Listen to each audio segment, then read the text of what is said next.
قال محمد هو ابن مالك أحمد رب الله خير مالك مصليا على النبي المصطفى وآله المستكملين الشرفا وأستعين الله في ألف. Now another point that's important is the sound masculine plural. Not the feminine, the sound masculine plural is used primarily for the intelligent. And also by extension, the masculine plural verb. Like for example in the Qur'an challenge, if you remember that. كُلٌّ فِي فَلَكٍ يَسْبَحُونَ. So يَسْبَحُونَ is a masculine plural. I'll just mention an example that's found in Surah Fatiha. Alhamdulillahi Rabbil Alameen. The word Alameen. So you can see it's the sound masculine plural. Now let's talk about this word Al-Alameen, inshallah, in more detail.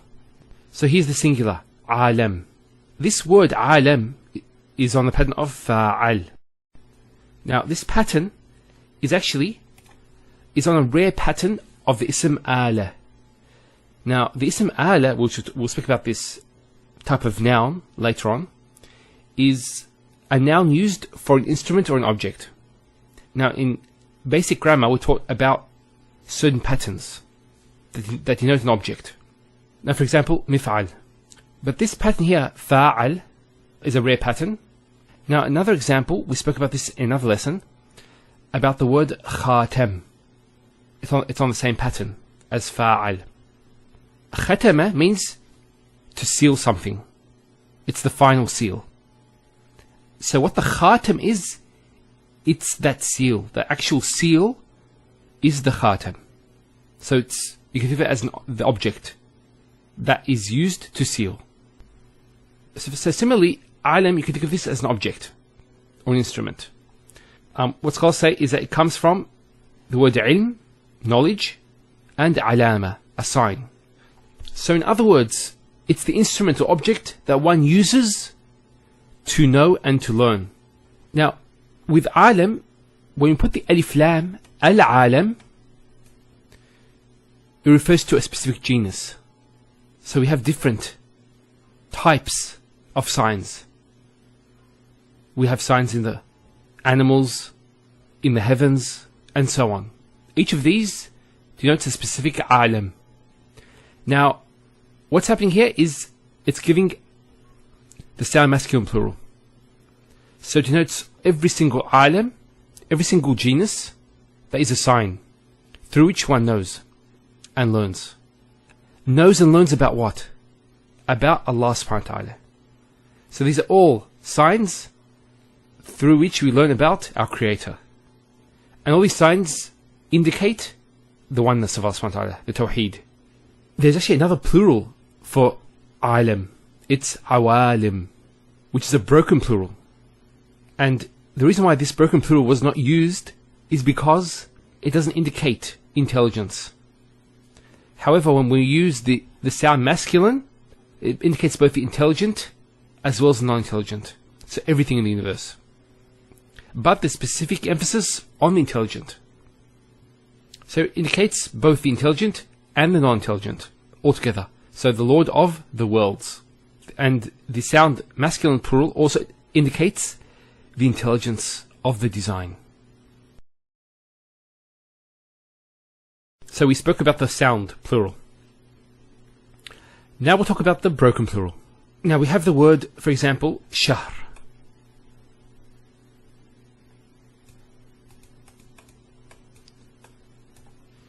Which means month. And we have two plurals, shuhur and ashhur. Now we'll find out actually that one of them denotes a greater number than the other.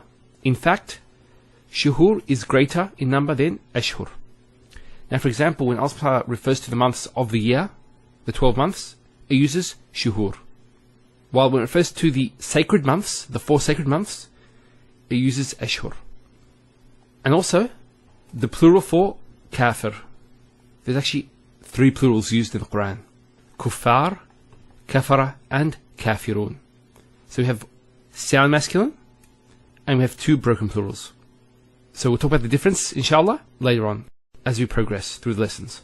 Now, an interesting point is that scholars of grammar have not delved into great details regarding the differences amongst plurals, and even among tafasir. If you go to classical tafasir, you'll find some scholars that speak about this, but the majority don't speak about this. So actually, it's not a area which grammarians and mufassirin have gone into. However, there are scholars that have gone into a lot of detail about this. Obviously, every scholar has his specialty. This is the specialty of the Balaghiyun, the scholars of Balagha. And it should be noted that the science of Balagha is a much bigger and greater science than the science of Nahu and Sarf. One could spend his whole lifetime learning about Balagha and will not be able to encompass it all. What I'm doing in these lessons is specifically concentrate on the Qur'an. Now we're going to talk about the reasons why different plurals exist. The first reason is the different dialects of the Arabs. So for example, what Sibawayh says is the following, and it says وَهُوَ مِنْ أَسْبَابِ الْمُهِمَّةِ لِإِخْتِلَافِ الْجُمُوعِ.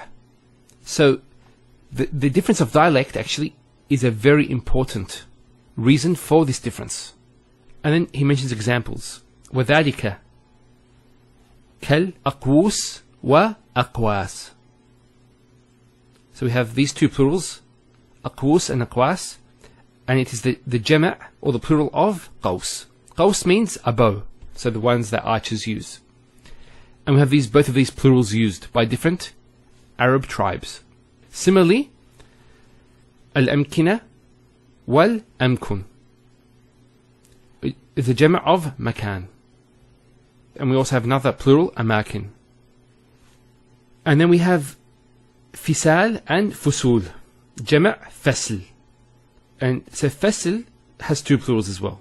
Now what fasl means is a man who has no manhood. So it's actually insulting somebody if you call them by this name or describe them by this. So anyway, so that's one reason there. Now the second reason is the different meanings. This is where it gets a bit interesting. For example, we have the word himar, which means donkey, and we have two plurals, humur and hamir. Now, what the Qur'an does in some instances, as in this case, is that it gives specific meaning to each of these plurals. So each of these plurals will have a different meaning. And when the Qur'an uses different words, such as, for example, different plurals, they don't ever mean the same thing. So, for example, if you find two words that are, for example, two plurals from the same root, that are different, that are used in the Qur'an, there is a difference between them.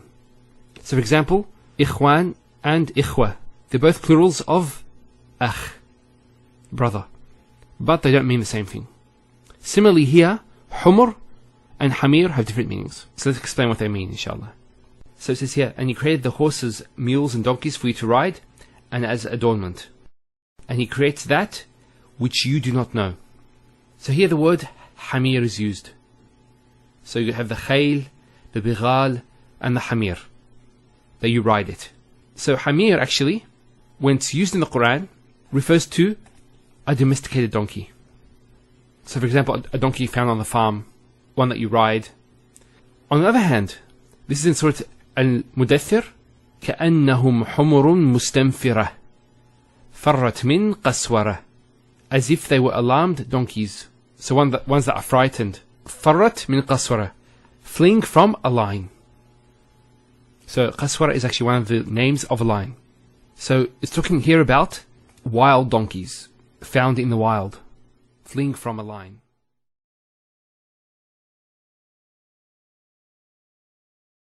Here the word for lion is qaswara.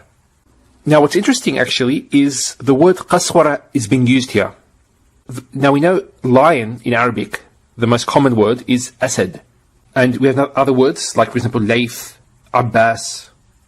But here qaswara actually is derived from the three-letter root. Qasara. The qaf, the sin, and the ra is a three-letter root. And you get the verb qasara, which means to overpower and subdue. So the lion is called qaswara because of its ability to overpower and subdue its prey. So it's speaking about a lion who is after its prey and is going to overpower and subdue it. So here, this particular method is being used to describe the kuffar turning away from the reminder, the Qur'an. And it's very appropriate. Let's look at this. First point is that the disbelievers had a tremendous fear from the Qur'an. They were afraid of its effect on them. So if you read history, you'll find many examples of this. So this method is very appropriate. As if they were wild donkeys, they were afraid from the Qur'an overpowering them. So it was overpowering them, and they warned others not even to listen to it. And also, there were many claims made against the Qur'an. Some people said it was tales of the ancient. Some said it was from previous scriptures.